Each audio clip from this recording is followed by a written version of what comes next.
every single day. I'm gonna make something great. That's my... Ćao svima i dobrodošli na moj kanal. Danas, kao što vidite po naslovu, snimam vam kako je bilo na Tasosima i kako je bilo u Potosu i šta ima sve u Potosu. Ja ću vam ostaviti, pošto znam kada, na primjer, ja hoću negdje da idem, ja volim da izgooglam prvo o tom mestu i da vidim šta ima u tom mestu i tako to. I htjela sam vama, svi vi koji hoćete da letujete tamo, mislim, sad je već možda i kasno za ovaj video, ali nema veze. Htjela sam da vam ukratko kažem šta se nalazi u Potosu i kako je to mesto, tako da bi vam olakšala, na primjer, za sljedeću godinu letovanje gdje možete da isplanirate. Tako da mogu da krenem odmah da video.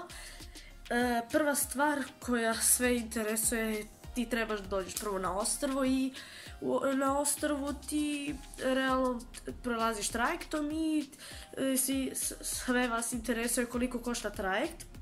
Pošto sam ja sad bila u avgustu, ja ću vam pričati cene i stavljat ću vam snimke šta sam ja snimila, cene za avgust mjesec. Znači, ako na primjer ste u julu možda bude malo skuplje, možda bude jeftinije, tako da nema veze. Znači, tako da, ali otprilike to su te cene. Prva stvar, trajekt kao, ne znam kako na drugim ostrvima, ali trajekt za jedan običan auto je koštao 20 evra, a po osobi je sve bilo, po osobi trajekt je koštao 5,5 evra, tako da nas je bilo 5, pa mi smo to platili 42 evra. Ne, dolaze odande ili me lakše da stignu brod. Znači, ako ste strah, okreni se. Okreni se na tamo, znaš ako te strah. Pusti ga da ti uhvati.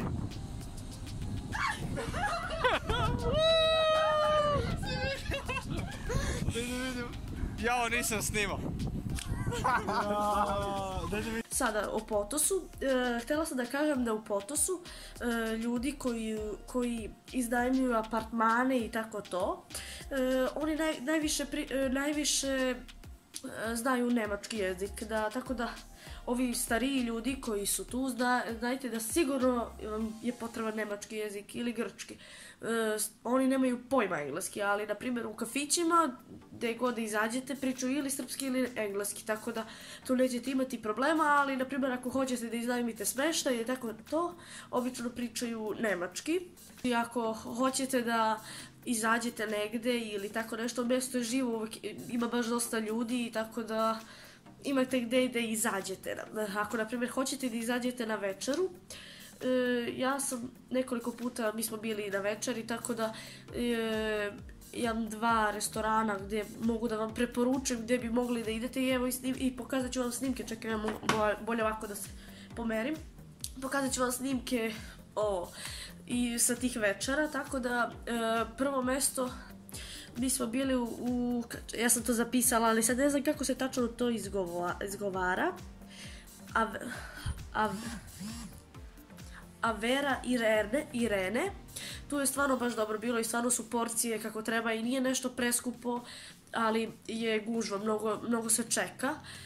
Mislim, ne čeka se ti da dobiješ hranu, nego se čeka u smislu da ima mjesta da sedneš, ali drugi restoran koji možete da odete je onaj Poseidon i tu je isto hrana izvrsna. A onda ako volite slatkiše i tako to, mi smo išli smo na nekoliko mjesta i nismo bili nešto pretjerano zadovoljni, samo na jednom mjestu i tu je obično opet isto gužva, ali stvarno stavit ću vam slike tih porcija kako su izgledale i stvarno je bilo ukusno, ali na primjer neko ko ne voli mnogo slatko, mislim kao i ja što ne volim mnogo slatko, meni je to bilo preslatko, ali ok, stavit ću vam slike tog kafića, to kao kioska šta god da je, gdje možete da idete, tako da, mislim, kad pogledaš idemo na more i sad svako od nas želi, mislim svi hoćemo da znamo kakva je plaža, realno to nam je najbitnije. plaža plaža oko plaža, ja sam obišla celu plažu, ja ću vam staviti ceo snimak plaže. Plaža je peskovita i, na primjer, nije nešto mnogo plitka, da ideš nešto mnogo dugačko pa da je plitko, ono. Obično ujutru je čista voda, ali uveče već popodne kreće da se onako da bude malo prljavija, da se digne onaj pesak.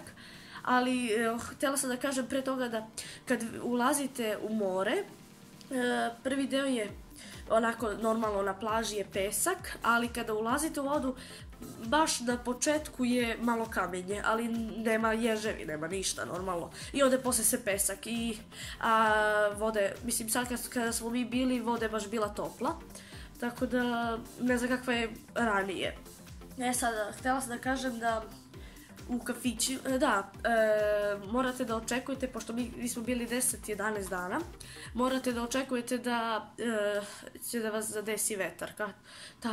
Zato što je kod nas, u našem primjeru, kad smo mi bili, bilo je 2 ili 3 dana je bio vetar, ali nije nešto sad vetar da tebi bude hladno ili tako nešto, nego je, mislim, ti kad izađeš iz vode duva vetar, jednostavno, ko ne voli to, njemu se to neće svidjeti sigurno.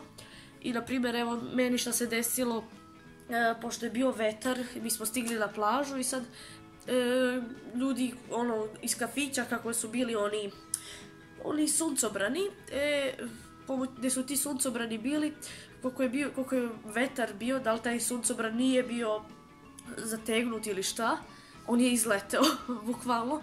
I mi kako smo nailazili, hvala Bogu, pa su bili oni kao suncobrani pored, gdje su ležaljke, i onda je on pao tačno između i tačno ona šipka od onog suncobrana je meni stala bukvalno ispred glave za malo da me udari, ali hvala Bogu nije. Eto, to se meni desilo, da kažem. Sad, kafići ko kafići, barovi ili kako god, cene su kao i obično u svim kafićima, tipa kafa najobičnija je 3 evra, ali ima neki kafići koji, na primjer, ja do sad nisam se susretala sa takvim kafićima, da ti sad kada sedneš u kafić, tačnije u taj bar, zavisi gde sedneš, mi smo seli i sad došla ona devojka i krenula da nam priča, kao pitala nas da li smo mi prvi put ovde, bla bla bla, i ona krenula da nam priča kako stoje stvari, tako je rekla. I ona nam je rekla kao, pošto smo mi tu seli iza, skroz, zadnje ležaljke, tu se plaćalo 15 evra 2 ležaljke. I sad mi onako, bilo nam i čudno prvo, ali 15 evra ležaljke, ali tebi ulazi piće za to. Za tih 15 evra, ali ti ako ne popiješ, naravno, 15 evra za taj ceo dan neće ti vrate pare, normalno. Ali, na primjer, meni se nije svidjelo, jeste, mi smo na tim zadnjim ležaljkama, ali kako si bliže moru, na primjer, mi smo skoro zadnja ležaljka, a ovi su bliže moru, to ti je skuplja ležaljka, tako da mi smo bili 15 evra je nama koštala, a ispred je koštala 20 evra. Samo za jedan red, i meni se to nije svidjelo, ali u kafiću pored je sasvim normalno, ono, platiš piće i tvoja ležaljka, tako da ako vam se zadesi, to znajte da pređete u kafić pored ili tako nešto, nemoj da vam bude glupo. Sad... Da, i htjela sam, sad još da se vratim na onu temu, pošto mi svi volimo da jedemo girose, bla bla, svi znamo da u Grčku su najukusniji girosi, isto preporuka za giros je King Souvlaki se zove i stvarno tamo su najukusniji i jedan giros košta 3 evra, ali je baš veliki, ako imam sliku ja ću ga ubaciti. Da, i sad, pošto vas sigurno će da vas interesuje i kakve su cene u marketima, pošto nema Lidl, tu u blizini. Ima da li 3 ili 4 marketa, tu su sve u blizini, tako da nije ništa, ono, cene u marketima su sasvim normalne, nije nešto skupo. Mislim, ako kupujete vodu, više vam se isplati da kupite paket vode nego da kupite jednu vodu.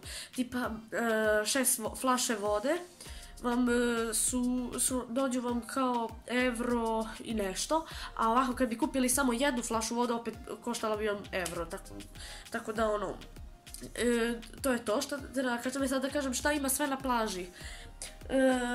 Mislim da rekla sam za te ležaljke.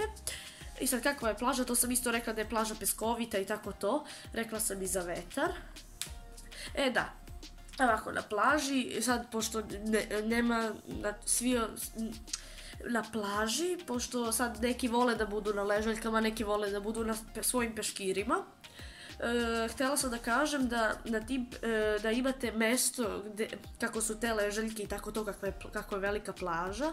Imate pored jedan deo bukvalno jedan deo prazan gdje možete vi da stavite svoj suncobran i svoje peškire ili šta god, svoju ležaljku ili tako nešto. Sad htjela sam da kažem, mislim, bitnu stvar, mislim za ove koje vole da plivaju do Bova ili tako nešto. Ja sam plivala do Bova i mi smo to kao merili otprilike. Nije neka dubina, tipa, mislim, Bove nisu ravnomerno postavljene, ali ja pretpostavljam do svake Bove da je ista dubina, mislim, ne razumem se, ali do te Bove jedne jedine koje smo mi išli je bilo do 3 metra, tako da je dubina kod Bova 3 metra, tako da, sad, šta ima sve na plaži? Na plaži imate da iznajmite, jet ski, imate, kako se zove, da letite, kao vuče vas čamac i to da letite. Imate mnogo stvari, ja ću vam ubaciti sliku i taman na toj slici ima i cene. Sad, cena jedne ture pola dana je, u ovom sada što ću vam pokazati, brodu kako god, je 40 € po osobi. A ima još jedan brod pored i isto ima turu, ali taj brod je noviji i malo luksuzniji i po osobi je 65 €, da. Ali taj brod ide 2 put valjda. U stvari, ovaj od 40 €, on je za ceo dan ili pola dana, pa imate još jednu polovinu, a ovaj drugi je isto pola dana, 65 €, ali u 2 ture. Prva tura i onda možete da idete u drugu turu, ali ta druga tura je žurka. Tipa, i ta tura se završava oko 10 sati, tako da imate muziku i tako to. I sad, još jedna bitna stvar koju sam htjela da kažem je da ako hoćete da vidite ispod vode i da gnjurite, mislim, to je baš lepo da se vidi. Sada u avgustu kada smo mi bili, da, ima i gnjurenje, tako da možete da gnjurite. Po osobi je 50 €, tako da ja sam gledala tamo neke snimke što su ima neki kao televizori, sad kako oni tamo gnjure, i onda vidjela sam da daju da vi hranite ribice i tako te neke stvari. Taj podvodni svet ili kako god. I ja mislim da je to neke stvari koje trebate da znate pre nego što odete. Mislim, to su neke stvari koje svi mi trebamo da znamo i tako to. Nisam htjela da vam snimim neki vlog koji, šta da vam snimim, ovako bolje da vam snimim šta ima i kako ima i da znate, na primjer, vi kad idete, da znate šta da očekujete i od cena i od cena kafića i tako to. Mislim, ja da vas uputim, tako da šta sam htjela da kažem. I to je to za ovaj video. Ako vam se svidio ovaj video, vi ga lajkujte i subscribeujte se na moj kanal. I ako hoćete još ovakvih videa gdje vam pričam šta ima u nekom mestu, vi mi pišite u komentarima i to je to.